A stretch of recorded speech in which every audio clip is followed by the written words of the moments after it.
예, 반갑습니다. 저는 그 강서구에서 개업하고 있는 가정의학과 의사 안재민입니다. 이렇게 많지 않아가지고 제가 좀 사람 울렁증이 조금 있거든요. 근데 적으니까 대략 하기가 좀 편한 것 같습니다.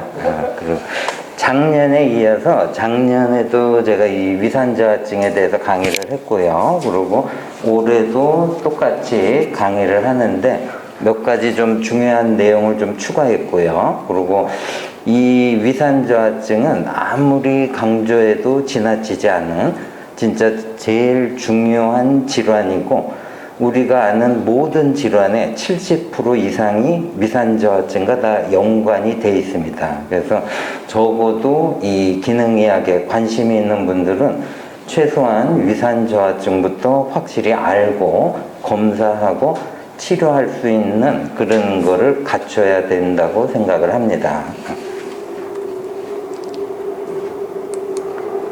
예, 일단은 타이틀은 위산의 역할, 분비, 그리고 리스크 팩터. 이거는 이제 어떤 환자가 위산저하증에 잘 오나, 그리고 진단과 원인, 그 다음에 임상적 단서, 위 이외의 효과, 생화학적 변화, 그 다음에 치료하고 케이스 순으로 발표를 하겠습니다.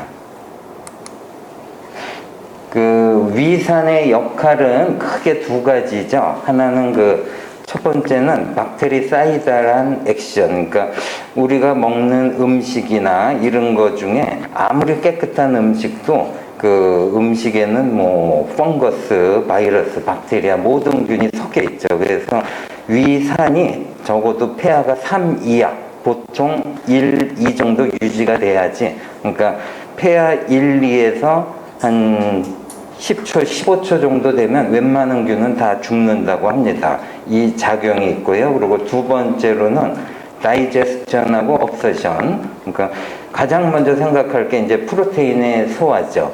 그 위에서 위산이 분비되면 펩시노겐을 펩신으로 만들면서 그 프로테인의 그 분해를 일으키고, 이것이 잘 돼야지 장으로 넘어가서 트립신에 대한 그 단백질 소화가 완전히 이루어집니다.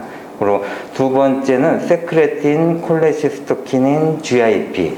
그러니까 위산이 충분해야지만 그 음식이 십이지장으로 넘어가면서 거기에서 세크레틴과 CCK, GIP가 분비되고요. 그리고 그 다음에 위산의 또 중요한 역할은 프로퍼 가스트릭 엠팅, 그러니까 위산이 적당히 있어야지 위에 있는 음식이 충분한 시간에, 제 시간에 십이지장으로 넘어가고, 그리고 위산이 충분해야지만 그 로우 에소파지알 스핑크터의 톤을 유지해서 역류, 식도 역류를 방지를 할 수가 있습니다.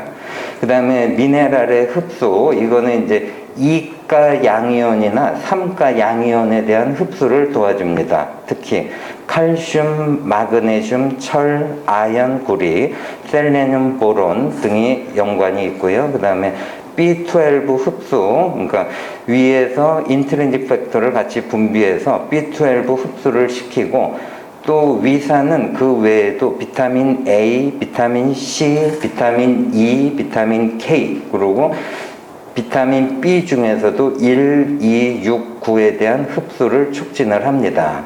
그리고 또 하나는 케미칼 시그널링, 그러니까 위산이 충분히 잘 버무린 음식이 십이지장으로 넘어가야지 그 다음에 판크레아틱 주스나 엔자임이 분비가 되고, 그리고 GB 컨트랙션이나 바이플로를 인핸스 시키고, 그래서 GB 스톤을 예방할 수가 있고요. 그리고 인테스티널 페리스탈시스를 조정을 해줍니다. 그리고 그 다음에 마지막으로 헤모글로빈 합성, 그러니까 위산이 충분해야지만 3가철이 2가철로 바뀌면서 세포 내로 흡수가 되고요. 근데 또 이제 철분은 2가철이 오래 있으면 산화 스트레스를 많이 일으켜서 몸에 데미지를 줍니다. 그래서 2가로 흡수가 되고 나서 저장이 될 땐 3가로 바뀌면서 또 저장을 하게 됩니다.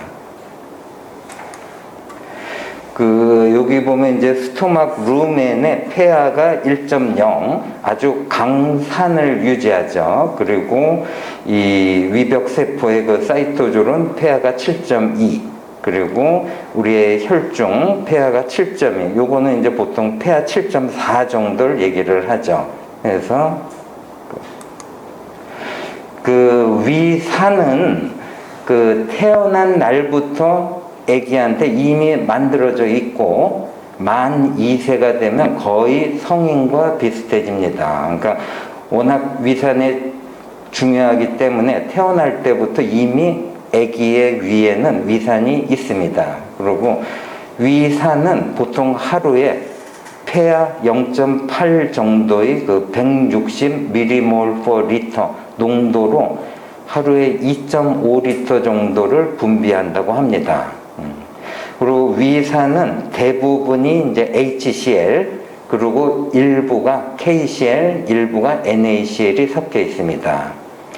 보통 혈중 폐하는 7.2, 그러니까 보통은 7.4죠. 7.4이고, 위산은 폐하가 1로 그 가스트릭 파리에탈 셀이 ATP를 사용하면서 하이드로겐 이온 펌프를 작동함으로써 혈중 폐하보다 100만 배 이상의 그 하이드로겐 이온 농도를 유지함으로써 위산을 그 폐하 1, 2로 유지를 합니다. 즉, 이 위산을 유지하기 위해서 ATP 소모를 엄청나게 많이 하고 있습니다.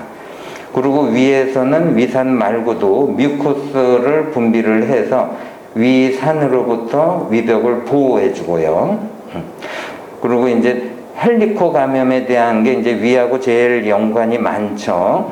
헬리코박터 감염이 되면 위산 분비가 줄어들고, 그리고 위산 분비가 줄어들면 헬리코박터균 증식이 일어난다. 즉 서로 악순환이 증가가 됩니다. 그리고 저희가 이제 헬리코박터 치료할 때 PPI 제제를 쓰죠. 그거는 항생제랑 같이 쓰는 이유는 위산을 그러니까 줄여놔서 이 헬리코박터가 증식을 할 때 항생제로 때려서 치료 효과를 높이기 위해서 PPI를 같이 쓰는 겁니다.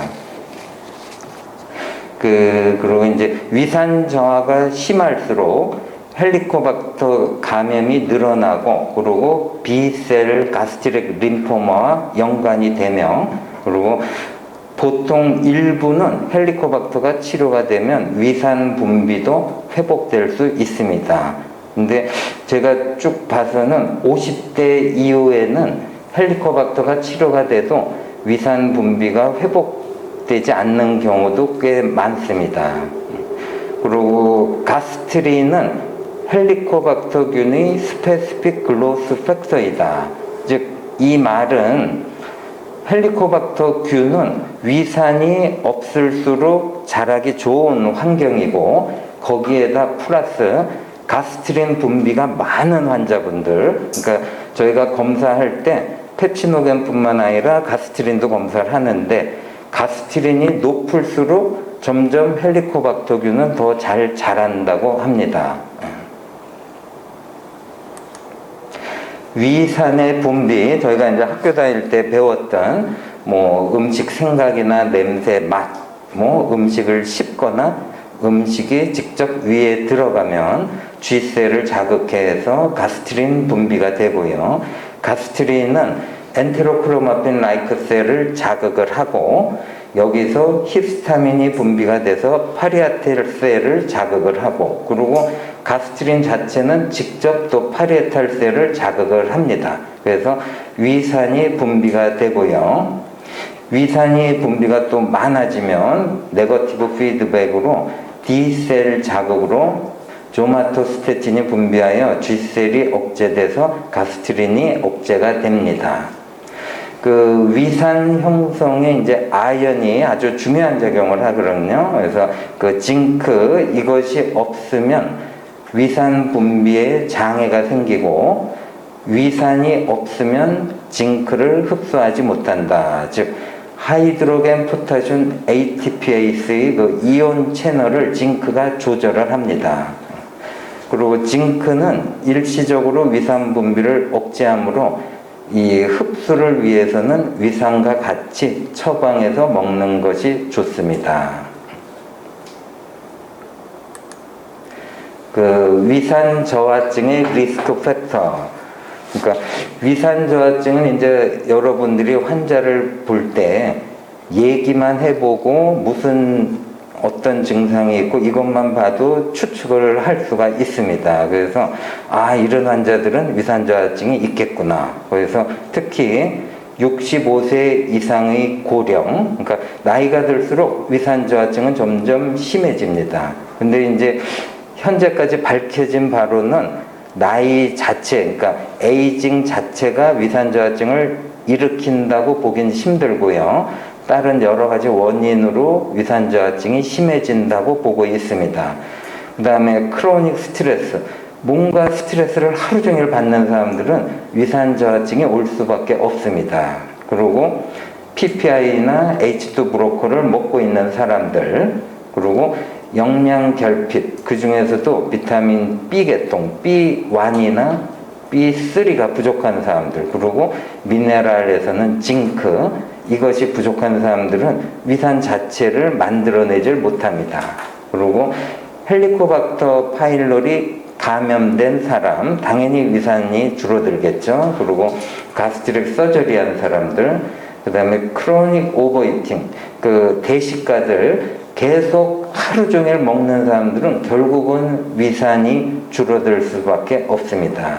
그리고 그 하이포 아드레날레리즘, 그러니까 그 부신 기능이 떨어진 사람들은 결국은 나중에 코티솔하고 연관이 돼서 위산 저하증의 발생률이 높아집니다. 그 외에 뭐 가공 음식, 탄수화물, 커피, 알코올, 그러니까 나쁜 음식을 먹으면 위산 저하증이 결국은 잘 올 수밖에 없습니다. 그 제일 중요한 게 아무래도 이제 진단이죠. 환자를 보고 의심이 되더라도 제가 이제 위산 저하증 환자를 치료할 때는 초창기에는 의심이 되면 그냥 검사 없이 치료를 했습니다. 근데 환자가 팔로업이 잘 안 돼요. 그래서 요즘 환자분들은 의심이 되더라도 환자 눈으로 직접 보게끔 검사를 해서 확인을 시켜주고 치료를 하는 게 좋습니다. 그래서 제일 좋은 거는 24시간 가스트릭 애시드 시크레션을 측정하는 건데 좀 비효율적이고 측정이 힘듭니다. 그래서 거의 쓰지 않고요. 그리고 패스팅 가스트릭 폐하, 즉 네이저 가스트릭 튜브를 이용해서 그 패스팅 상태에서 폐하가 5 이상이면 아클로로하이드리아, 3에서 5면 하이포클로로하이드리아, 그리고 3 미만일 때 거의 정상으로 생각을 하고요. 근데 이 검사도 저희가 외래에서 사용하기는 좀 힘듭니다. 그래서 주로 사용하는 거는 이제 패스팅 상태에서 펩시노겐 레벨을 측정을 합니다.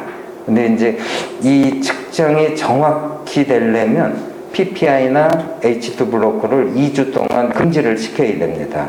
그리고 12시간 이상 공복 상태로 아침에 물도 먹지 말고, 심지어는 아침에 음식 생각도 하지 말고 와서 피 검사를 하는 게 제일 정확합니다.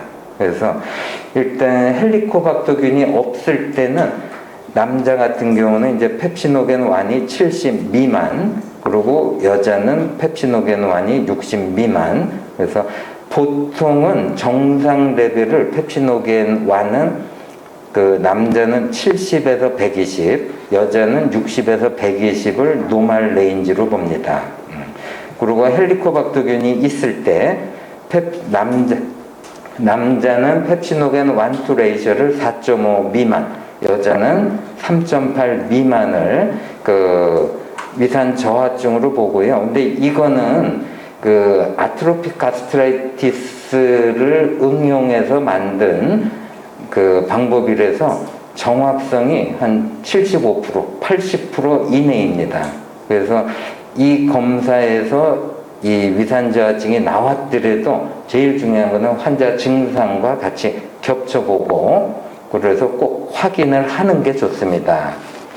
그리고 물론 이제 이 펩시노겐 1 레벨이 35 밑으로 많이 낮을 때는 위산 저하증의 확률이 거의 95% 이상 점점 가능성은 높아집니다. 예. 그리고 이 검사를 하면서 이제 보통 파리에탈셀 엔티바디나 가스트린 레벨을 측정을 해서 혹시 오토임문 가스트라이티스가 있나 같이 확인을 하고 측정을 하는 게 좋습니다. 그래서 보통 저희가 이제 드물지만 아플로로하이드리아 경우는 펩시노겐 1이 17 미만이고 가스트린 수치가 500에서 1000 이상, 보통 일반인들은 가스트린이 한 10에서 30 사이 정도 나옵니다. 근데 이제 500, 1000 이상 나오면 이분은 뭔가 튜머도 있겠구나 의심을 해서 추가적인 검사를 해봐야 합니다. 그 외에 좀 얼터네이티브한 메서드로는 뭐 비교적 정확하지만 장비가 있어야 됩니다. 즉 하이델버그 라디오 텔레메트릭 디바이스, 그러니까 그 겉에 몸에다가 어떤 장비를 차고 조그만 캡슐을 먹고 이것이 내려가면서 속 안에 폐하를 측정을 해서 바깥으로 신호를 보내줍니다. 그래서 캡슐을 먹고 텔레메트리로 폐하를 체크하고 보통 미국에서는 한 350불 정도 비용이 들어가고요. 그리고 이제 그 외에도 살리바리 VEGF라는 검사가 있습니다. 요거는 이제 위벽세포의 그 타이트 정션이 그 메인 레귤레이터가 VEGF이고 이 수치가 충분하면 위산 분비가 잘 되고 이 수치가 낮으면 위산 저하증을 측정할 수가 있습니다. 그 다음에 이제 스마트 필이라는 조금 그래도 그 새로 나온 기구가 있거든요. 근데 요거는 그 하이델버그 캡슐보다 이제 좀 사이즈가 크고, 그리고 이것을 먹게 되면 위에 더 좀 오래 있을 수가 있고, 그리고 이거는 이제 위의 운동성이나 소장, 대장의 운동성도 측정이 가능하고 스몰 바울 디지즈도 진단이 가능합니다. 그래서 이거를 먹고 측정을 하게 되면 뭐 위 안의 폐하나 위 안의 템퍼리처, 그리고 위의 프레셔나 아니면 트랜짓 타임, 얼마나 위에서 소장으로 대장으로 가는 트랜짓 타임까지도 측정이 가능합니다. 보통 이게 장비가 한 15,000불 정도 한다 그러고요. 이 캡슐, 디스포저블한 캡슐은 한 500불 정도 한다고 합니다. 그 펩시노겐 1하고 2가 있는데요. 일단 펩시노겐 1은 주로 요 카디악하고 옥신틱 에어리어에서 분비를 하고요. 그리고 펩시노겐 2는 이 전체 파일로릭, 그 엔트롬, 그리고 두오데놈 전체에서 분비를 합니다. 그리고 이 펩시노겐 2는 주로 인플라메이션이 있을 때 그 분비가 많이 늘어나고요. 이 피검사를 좀 오래 하다 보면 펩시노겐 1, 2의 비율도 중요하고, 그리고 펩시노겐 2가 보통 15에서 20 이상 올라가게 되면 특히 헬리코박터를 의심하거나 다른 인플라메이션을 의심할 수가 있습니다.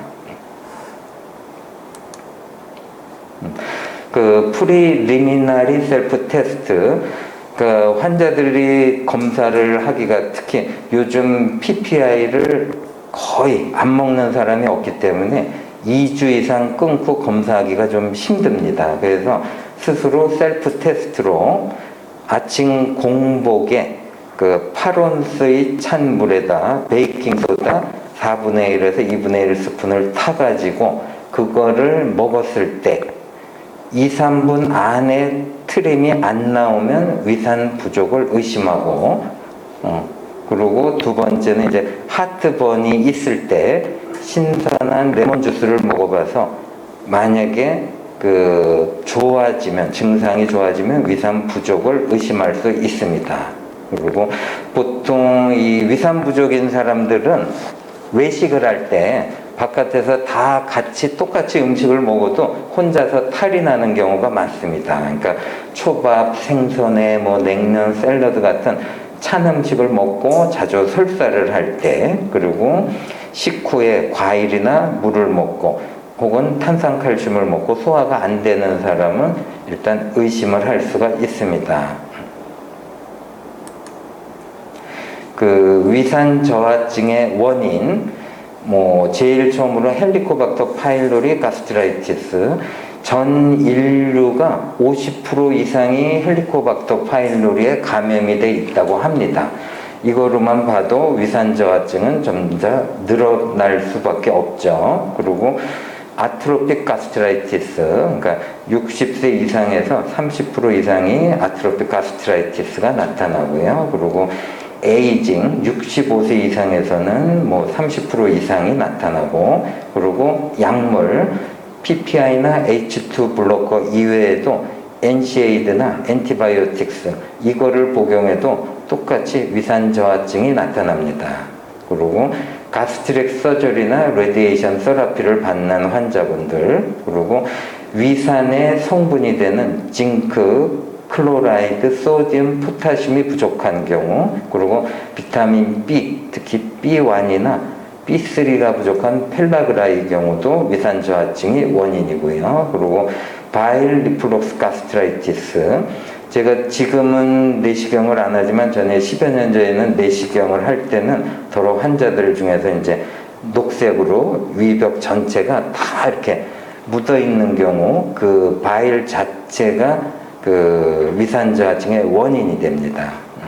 그리고 DM, 오토노믹 뉴로패시, 그리고 푸드 센서티비티, 대부분 일반인들이 제일 많이 놓치는 게 음식을 먹고 전에는 괜찮다가 갑자기 뭐 센서티비티가 나타나는 경우, 이거 자체가 스트레스이고 속 안에서 인플라메이션을 일으키기 때문에 결국 위산 저하증의 원인이 됩니다. 그 외에 뭐 과음, 과식, 만성 스트레스, 나쁜 음식, 흡연, 저담배, 고지방, 그리고 특히 찬물, 이런 것들이 위산 저하증의 원인이 됩니다. 이 그래프는 이제 그 나이가 들어가면서 위산 분비의 양을 측정을 한 겁니다. 그 10대, 20대, 30, 40대까지는 위산이 줄어들긴 해도 우리가 먹는 음식을 소화할 만큼의 양이 분비가 되다가 적어도 50대 이후부터는 이제 일반 음식도 소화시키기 힘든 만큼 위산의 양이 줄어듭니다. 결국 이때 이제 주로 증상이 많이 나타나죠. 예. 그 2001년에 그 일본에서는 그 50대 이상의 일본 남녀 40%가 아클로르 하이드리아를 고생하고 있다고 발표를 했고요. 그리고 아메리칸 스터디에서는 60대 이상의 성인 남녀에서 31.5%가 위산 저하증을 나타냈다. 그리고 닥터 스티븐 샌버그 루이스, 이 사람은 ND죠. 이분은 자기가 외래에서, 그러니까 GERD 있는 환자들의 75%가 위산 저하증을 검사를 했더니 위산 저하증이 나타났다. 그리고 닥터 조나단 라이트, 이분이 그 위산 저하증에 대한 얘기를 많이 하신 분이고요. 이분은 자기 책에서 그 자기 외래에 방문한 환자의 90%가 위산 저하증을 갖고 있다고 얘기를 했습니다. 그리고 로빈스 패솔로지 그 세븐스 에디션에서는 이 나이가 들 50대 이상의 50% 이상에서 크로닉 가스트라이티스의 어떤 조직학적 변화를 나타냈다고 기술을 했습니다. 그 위산 저하증의 임상적 단서, 그 이제 여러 가지 얘기가 중복돼서 많이 나올 겁니다. 근데 그거는 그만큼 우리가 환자를 볼 때, 아, 이러한 증상이 있는 환자들은 위산 저하증을 생각을 해야 된다 해서 여러 가지 중복된 내용을 발표를 할 겁니다. 그래서 일단 첫 번째로 식후 바로 블로팅과 벨칭, 그러니까 버핑. 어떤 사람들 밥 먹자마자 트림하거나 이런 사람들은 대부분 위산저하증이고요. 그리고 평상시 위나 장에 가스가 많고 플래투런스, 고장이라 그러죠. 장내에 가스가 많은 경우. 그 다음에 먹자마자 바로 금방 배가 부르고 포만감이 있는 사람들. 근데 또 위산저하증 환자는 특이한 게 포만감이 있고 시간이 지나도 배가 부르지만 본인은 먹고 싶은 생각이 쌓여 있어요. 그거는 세포 자체에는 그 영양소가 흡수가 안 되기 때문에 생각으로는 뭔가 더 먹고 싶고 실제적으로 소화는 안 되고 위벽에 꽉 차 있고 그런 그러니까 애매한 말을 하는 환자분들이 있습니다. 그리고 항문 주위의 가려움증, 이거는 뭐 위산저하증뿐만 아니라 뭐 갑상선 기능 저하증 여러 군데서 나타날 수 있고요. 그다음에 손, 발톱 약해지고 갈라지고 깨진다. 아무래도 이제 영양소 흡수가 안 되니까 손톱이 약해지고요. 그리고 사춘기 이후의 여드름, 성인이 돼서 오는 여드름 환자들은 대부분 위산저하증이 있는 경우가 많고 그 외에 다른 여러 가지 문제점이 많이 있다고 볼 수가 있습니다. 그리고 대변에 소화 안 된 변이 섞여 있다. 그리고 얼굴에 그 모세혈관이 확장돼 있고, 그리고 철결핍성 빈혈, 특히 원인 불명의 철구리 아연 결핍은 거의 뭐 제가 보기엔 99% 이상은 다 위산 저하증으로 볼 수가 있습니다.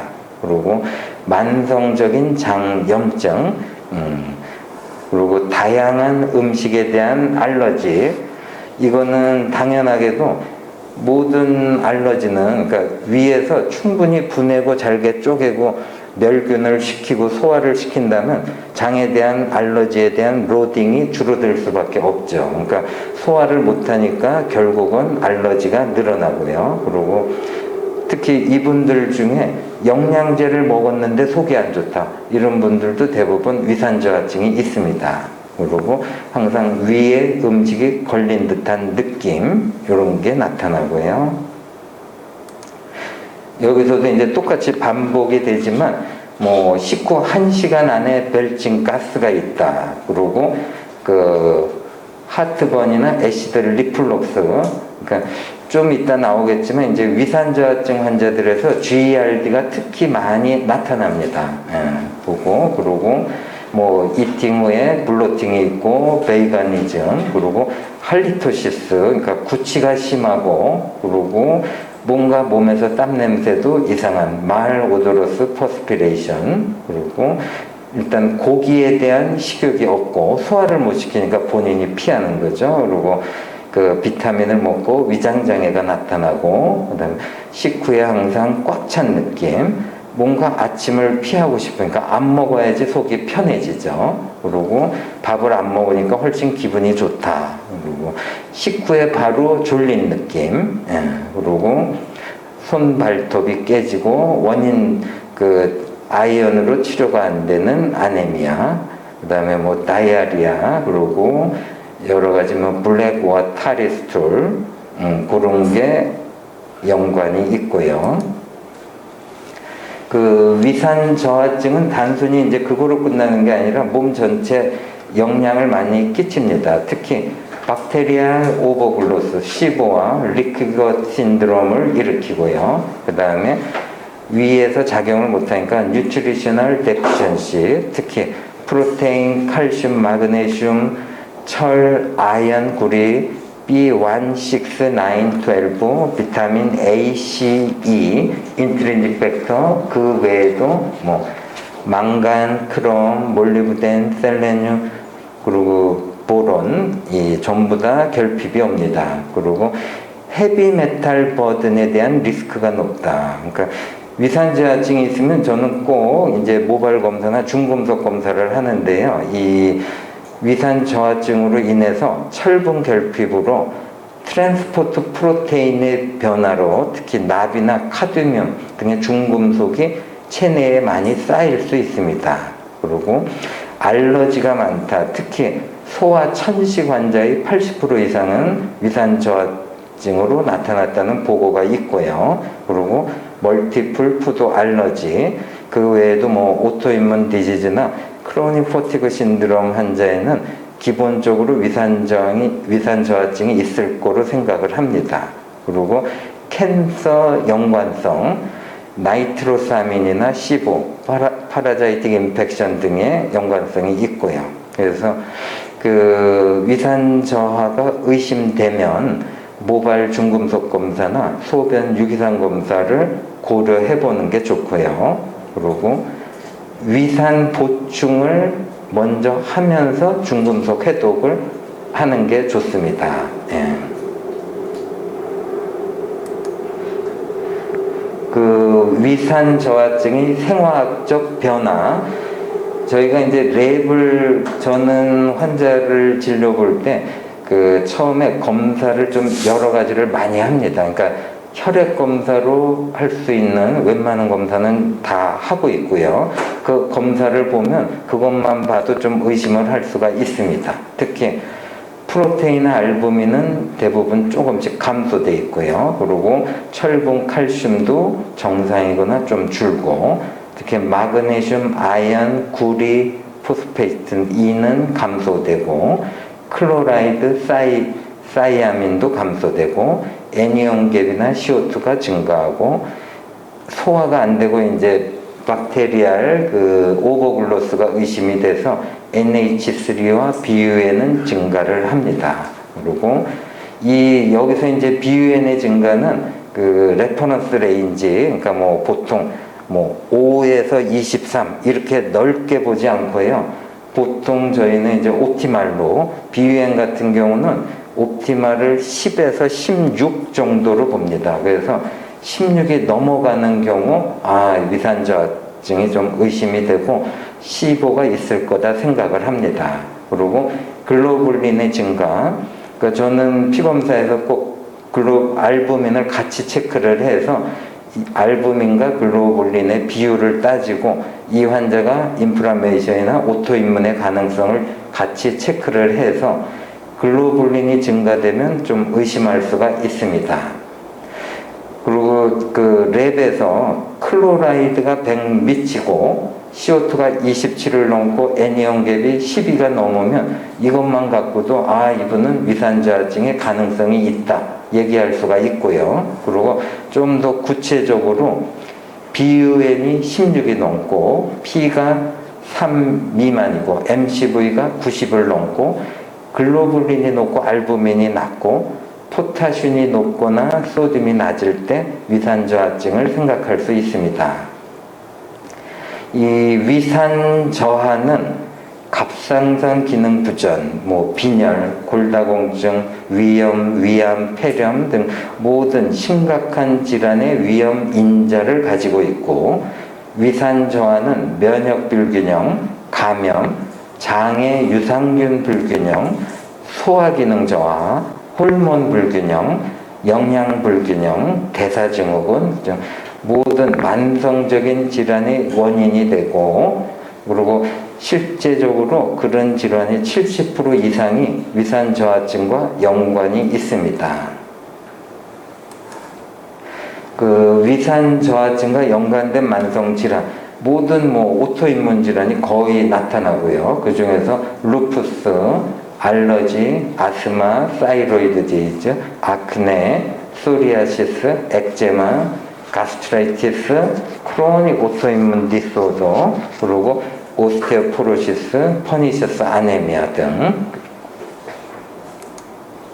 그 비슷한 얘기지만 여기서도 아디센스 디지즈, 알코올리즘, 아네미아, 퍼니셔스 아네미아, 그리고 아스라이티스, 류마토이드 아스라이티스, 아스마, 특히 소아에서 나타나는 아스마, 그리고 셀리악 디지즈, 스토마크 카시노마, 그 외에 디프레션, 더마타이티스, DM, 그리고 다이아베틱 뉴로패시, 액제마, 플라툴런트 디스펩시아, 그리고 여기 보면 이제 갈브레더 디지즈, 이것도 그 위산 저하와 연관이 많고요. 그 다음에 가스트릭 폴립, 위산 저하가 있으면 가스트린 분비가 늘어나기 때문에 위벽에 뭔가 자꾸 증식시키는 작용을 합니다. 그래서 어떤 위산 저하증 환자는 매년 가스트릭 폴립을 한두 개씩 띄고 조직 검사를 하는 환자가 있습니다.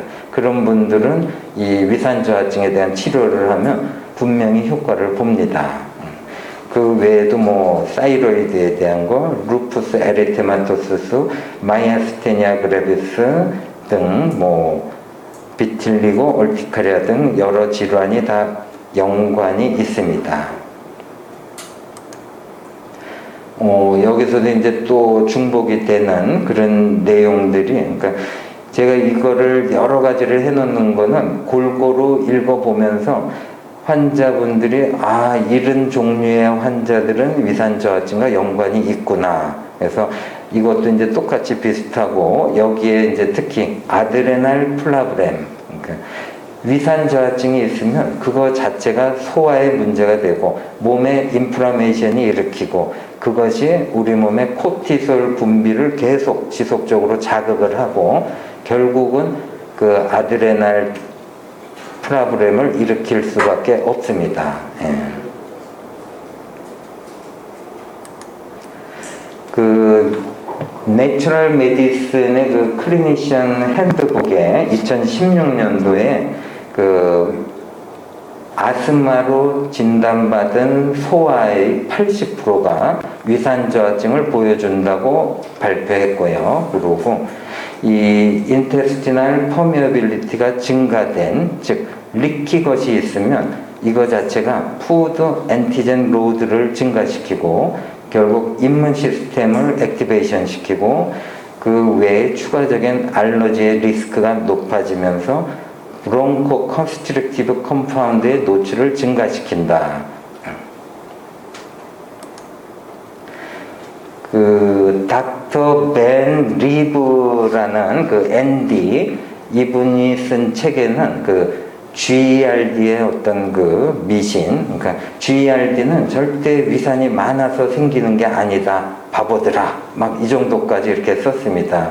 즉, 그러니까 위산이 많아서 생기는 GERD는 아주 드문 케이스고, 특히 그 졸린과 앨리슨 신드롬 같은 판크레아스에 이제 튜머가 생겨서 가스트린 분비가 많아져서 위산 과다증이 와서 생기는 그런 경우는 아주 드문 경우고, 그리고 또 이 위산의 분비가 줄어드는 나이, 즉 50대 이후에 이때부터 주로 GERD 환자 발생이 늘어나고 있다는 것을 서로 비교할 수가 있고요.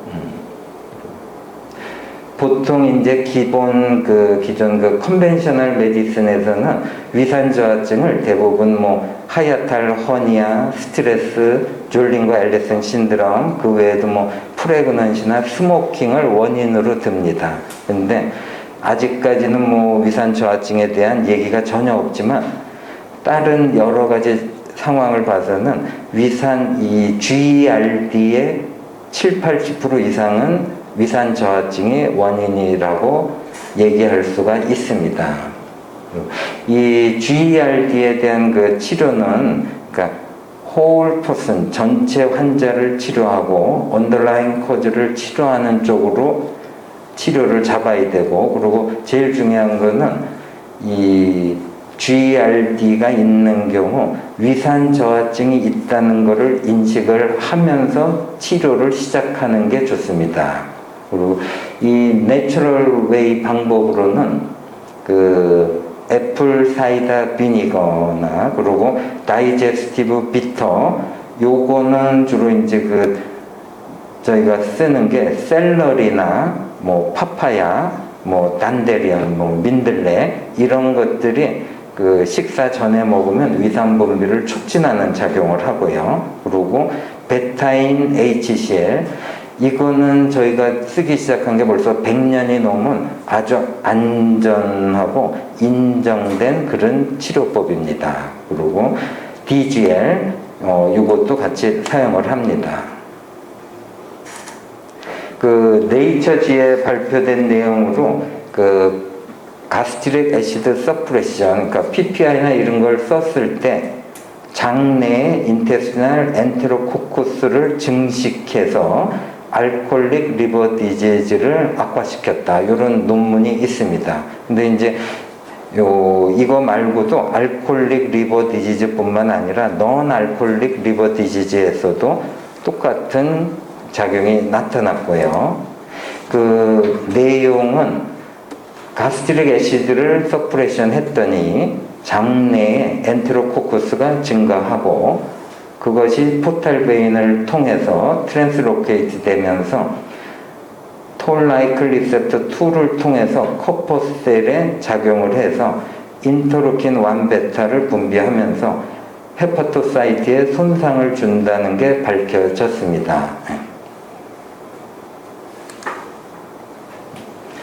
그 다음에 이제 갈브레더 디지즈와 하이포클로로하이드리아, 위산이 부족하면 가스트릭 엠팅 후, 그러니까 위에 있는 음식물이 위산이 충분하지 않은 게 십이지장으로 넘어가면서 위산을 중화할 필요가 없어 그 갈브레더의 그 바일에서 블러드로 소디움 워터가 빠져나갑니다. 그래서 그러니까 위산이 충분해야 바일에 소디움 앤 워터가 충분하고 그 갈스톤의 형성을 예방할 수 있다. 예, 그리고 이제 갈스톤 환자의 52%에서 위산 저하증이 발견됐습니다.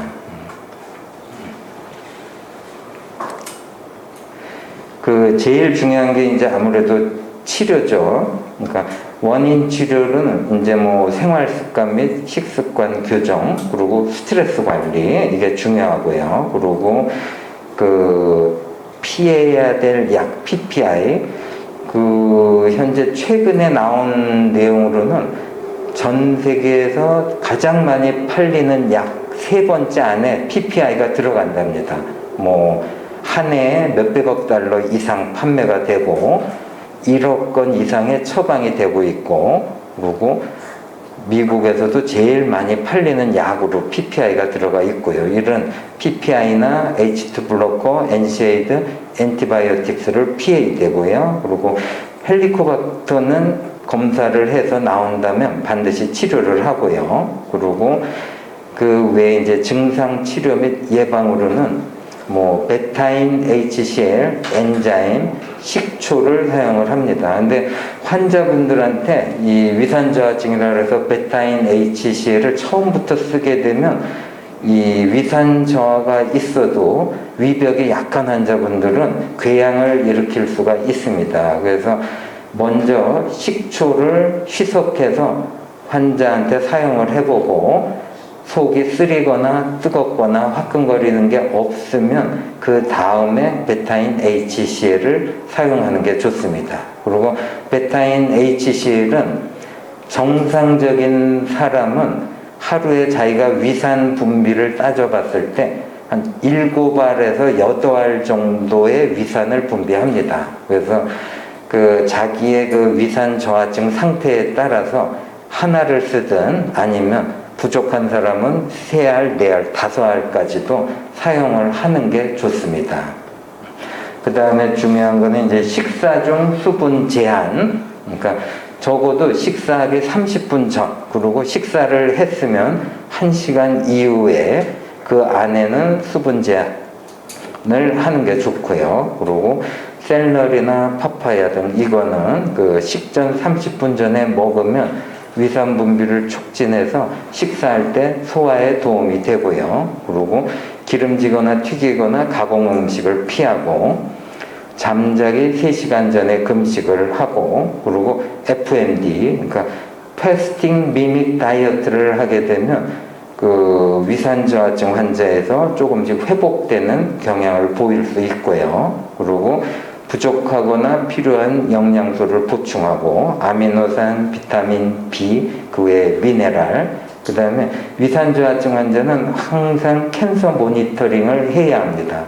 그 자체를 치료해서 저는 이제 아트로픽 가스트라이티스나 인테스티널 메타플라시아 환자들도 제가 1년 이상 위산 저하를 치료해서 정상으로 되는 케이스도 제가 경험을 했고요. 근데 이제 치료를 하면서 꼭 적어도 1년에 한 번씩은 내시경을 해서 캔서 모니터링을 해서 꼭 예방을 해야 합니다.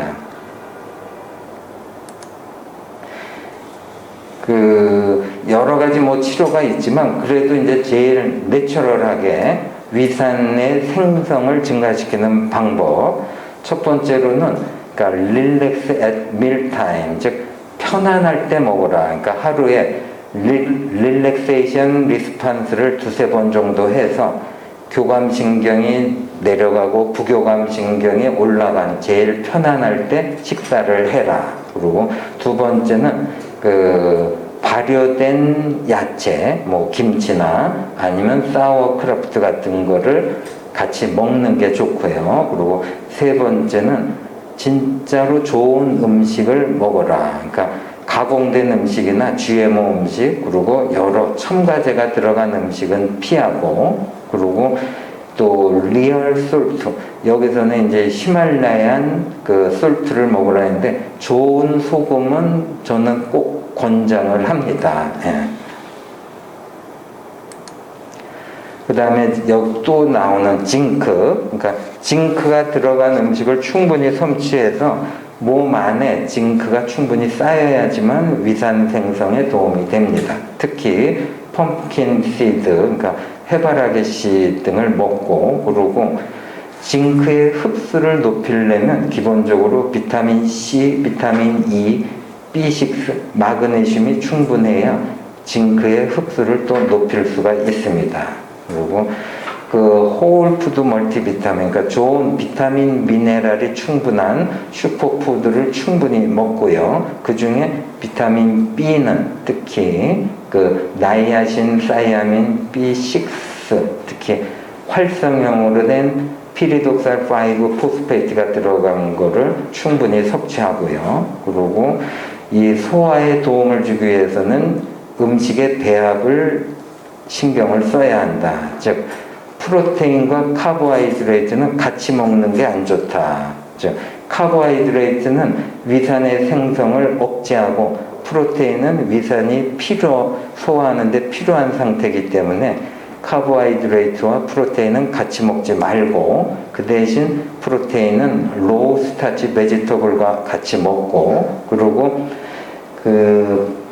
애니멀 프로테인은 여러 가지 레몬 주스나 아니면 애플 사이다 비니거에 같이 절여 놔서 흡수가 잘 되게 된 거를 먹는 게 좋고요. 그리고 프로테인을 먹을 때는 좋은 지방을 같이 먹어서 GB의 갈브레도에 자극을 주고 바일 애시드가 충분히 분비가 되게끔 도움을 주는 게 좋고, 그리고 여기서도 또 단데리안 그린, 그러니까 민들레 수프나 이런 걸 먹어서 위산 생성을 도움을 주는 게 좋습니다. 네, 아무래도 제일 중요한 거는 이제 입에서 충분히 천천히 꼭꼭 씹어 먹는 게 중요하고요. 그리고 잠자기 3-4시간 전에는 아무것도 먹지 마라. 그리고 먹고 나면 가능하면 바로 눕지 마라. 그리고 식사를 하고 나서 그 다음 식사 때까지 중간에는 속을 비워놓는 게 좋다. 그 다음에 9번째는 항상 찬 거는 피하고 따뜻한 티, 그 중에서도 따뜻한 생강차나 아니면 민들레 뿌리차 이런 거를 먹는 게 좋고요. 그리고 10번째는 이제 아무래도 다 하더라도 위산이 부족하면 결국 베타인 HCl을 충분히 먹는 게 좋다. 예. 저는 베타인 HCl을 병원에서도 직접 판매를 하지만 제가 이제 요즘은 또 나온 게 있어서 처방을 하고요. 그래서 베타인 HCl이 생각보다 쓰는 데가 많습니다. 위산저하증 외에도 하이포칼레미아, 하이보 환자들, 그리고 GERD가 있거나 아스마, 그리고 이스트 인펙션, 푸드 알러지, 사이로이드, 리버 프로텍션, 버티고 등 환자한테 베타인을 사용하고 있고요. 이제 마지막으로 케이스, 이 피메일 60세 이 환자분은 저희 병원 앞에서 산 지가 뭐 한 15년 이상 꽤 오래된 분이고요. 그리고 이분이 이제 기관지 확장증으로 20년 이상 객혈을 하고 본인은 몸을 무척 아낍니다. 식습관도 조심하고 운동하려고 하고 근데 이제 늘상 피곤하고 안 좋은 변을 보고 열심히 종합검진도 받고 그래서 이분은 제가 이제 저한테는 처음에는 검사를 안 하고 가끔씩 와서 링거 맞고 그때그때 치료를 하고 그래서 제가 파마나기나 도란사민을 처방하면서 같이 먹으라고 얘기를 해준 환자고요. 그래서 어찌어찌 하다가 주위에 자기 동에 같은 그 사람이 나한테 치료를 해서 좋아졌다는 얘기를 듣고 와서 검사를 했습니다. 그래서 헬리코박터 검사를 했더니 이분이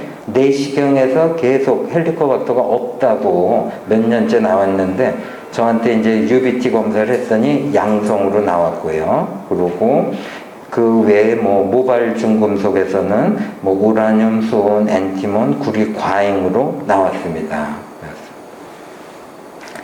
이분을 처음에 이제 헬리코박터 치료를 했고요. 그리고 그 다음에 장 치료, 저는 이제 노르믹을 많이 쓰고요. 노르믹스하고 유산균 효소를 쓰고, 여기는 없지만 제가 이제 위산을 보충을 했고요. 그리고 부신 치료를 비타민 B, C, 마그네슘, 아연, 그 다음에 항산화 해독, 링거 치료하고 중금속 때문에 킬레이션 치료를 했습니다. 그리고 현재는 뭐 본인이 변이 좋아졌고 배안이 편안하다. 그리고 운동을 해도 숨차지 않고 머리가 맑고 등산할 때 3번을 쉬었는데 이제 한 번에 올라간다. 그리고 늘상 피곤했는데 피곤이 별로 없고 잠을 잘 잔다. 최근에 객혈도 없어졌다. 근데 이분은 헬리코박터 치료를 하고 다시 검사를 했는데 헬리코박터는 치료가 안 됐습니다. 그래서 헬리코박터는 남아있지만 이 위산이나 장치료, 킬레이션 이런 거로 치료 효과를 본 것 같습니다. 현재는 아주 뭐 만족스럽고 본인이 일부러 자기가 이제 앞으로 한 1년 가까이 킬레이션 주사를 맞겠다 하고 지금 계속 주사를 하고 있습니다. 그 다음에 이분도 여자분 60세, 이분은 이제 잘 붓고 소화 안 되고 가끔 속쓰림, 그리고 항상 안 좋은 변, 그리고 잠을 깊이 못 자고 입술 헤르페스가 있고 두통이 자주 오고 눈 주위에는 항상 지루성 피부염이 있고 현재 고지혈증 약을 먹고 있습니다. 검사를 했더니 펩시노겐 1, 2가 70하고 30.8, 특히 레이셔가 2.3, 그리고 그 가스트린을 체크했더니 68, 그 일반 다른 환자들에 비해서는 약간 높은 편입니다. 보통 그 레퍼런스 레인지로는 뭐 100에서 150까지도 노말로 보지만 저는 이제 68이면 조금 높다고 보고요. 그리고 파리에탈셀 엔티바디는 네거티브, 그 외에 CBC LFT는 뭐 크게 의미 없고, 그리고 헬리코박터 호흡기 검사에서 양성, 그래서 이분도 헬리코박터 치료를 했고요. 근데 저는 이제 헬리코박터 치료를 할 때는 꼭 같이 초유를 쓰거나 아니면 DGL을 쓰거나, 그리고 환자분한테는 집에서 꼭 위를 같이 먹고, 그리고 인삼이나 이런 어댑토젠이 있으면 같이 먹으면서 이 약물 치료를 하라고 꼭 권하고 있습니다. 그래서 보통은 저한테 이제 헬리코박터 치료를 하면서 중도에 포기한 환자분들이 저는 거의 뭐 3, 40명에 1명 정도 나올까 말까, 그래서 치료는 다들 잘 끝까지 받고 있습니다. 그리고 장치료, 노르믹스, 후라시닐은 제가 이제 노르믹스만 쓰는 환자분도 있고 후라시닐을 같이 쓰는 분도 있고, 근데 이제 주로 변비가 같이 있고 이런 분들은 후라시닐을 많이 씁니다. 그리고 위산하고 효소를 같이 쓰고 이분도 이제 항산화 해독 링거 치료를 했습니다. 그 2달 뒤에 헬리코박터 호흡기 검사에서는 이제 음성, 이분은 헬리코박터가 치료가 됐고요. 그리고 다시 펩시노겐 1, 2를 검사를 했더니 46.1 대 10.5. 물론 대부분 헬리코박터가 치료가 되면 펩시노겐 1이 줄어듭니다. 70에서 46.1.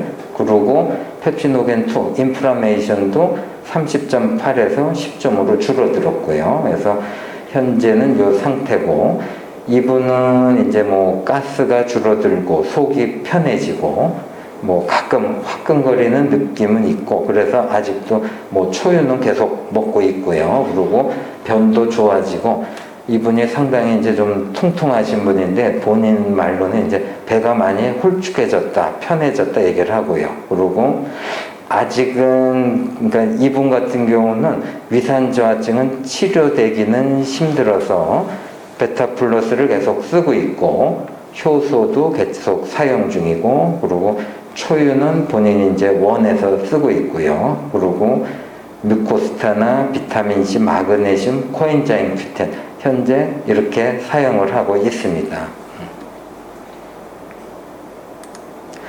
이분은 이제 남자 68세 환자분, 이분은 전라도 광주에서 올라오셨어요. 그러니까 어떻게 뭐 소개를 받든 어떻게 얘기를 듣고 멀리서 올라오셨는데, 이분은 자기가 위산저하증이라는 걸 알고 왔어요.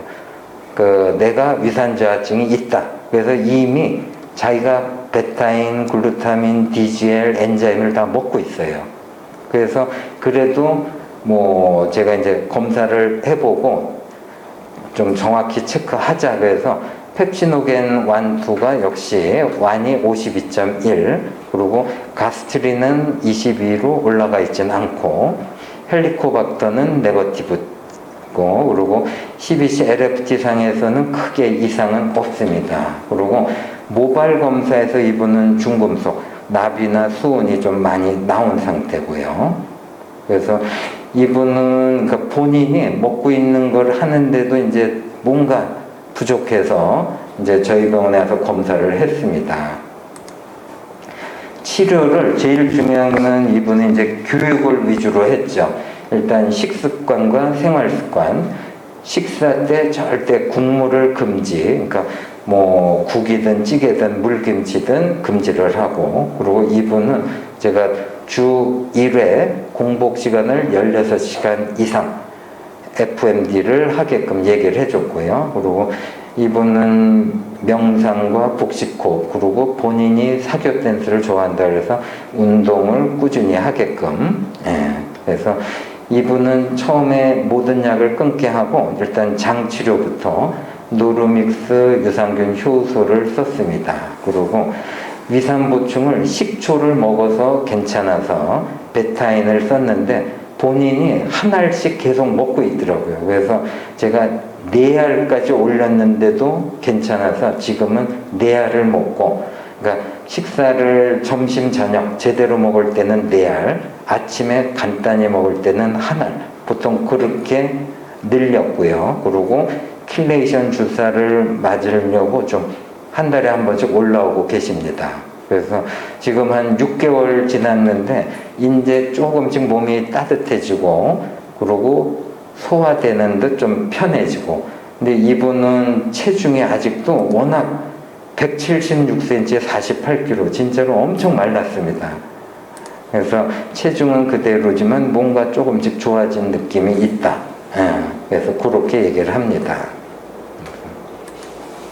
여기 보면 이제 비테인이라고, 제가 이제 환자를 치료하면서 어떤 분은 병원에서 이런 베타인 HCL을 판매하면 그걸 좋아하는 분도 있고, 어떤 분은 굳이 처방해 달라고 하는 분도 있고, 그래서 이 비테인이 나오고 나서는 제가 이제 다른 환자분들은 처방을 해서, 물론 이제 양이 여기 보면 베타인이 200, 펩신이 100 정도로, 그래서 요거를 쓸 때는 차라리 이제 용량이 좀 작아서 처음엔 하나를 쓰다가 환자가 크게 속쓰림이나 이런 게 없으면 용량을 조금씩 늘려서 보통은 저는 3알에서 6알씩 사용을 하고 있습니다.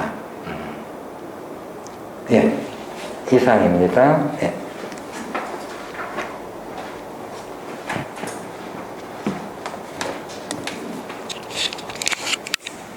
네, 오늘 강의는 다 끊었는데요. 저는 이제 캔서 하다 보니까 케모 화면은 전부 다 써야 되는 거죠. 케모 화면에 가스토리 이거 다 망가지니까. 저는 처방을 하기가 뭐해서 그냥 아예 통째로 사먹게 합니다. 그냥 통째로 들고 가서 식사 중에 속쓰리 내는 그걸 하나를 놔줘서 한 알에서 한 서너 알까지 조절해서 먹으려고 또 다들 인주류가 있어서 그냥 식사할 때 저는 한 개 먹는 거 하는데 그것도 괜찮죠, 그죠? 식사 중간이나 아니면 식사 끝나자마자 바로. 식사 중간이나 식사 끝나자마자 바로 복용하면 되고 그 나머지 이제 안재민 씨께서 하시는 치료법들은 그냥 우리가 일반적으로 하는 비타민 C 주사에다 여러 가지 주사법 있잖아요. 그거 하시면 될 것 같아요. 자, 오늘 강의 여기 마쳤고요. 오늘 못한 그 자가 면역 질환의 클리니컬 케이스는 우리 이제 자원능 선생님 케이스는 동영상을 올려드릴게요. 자, 고생 많으셨습니다.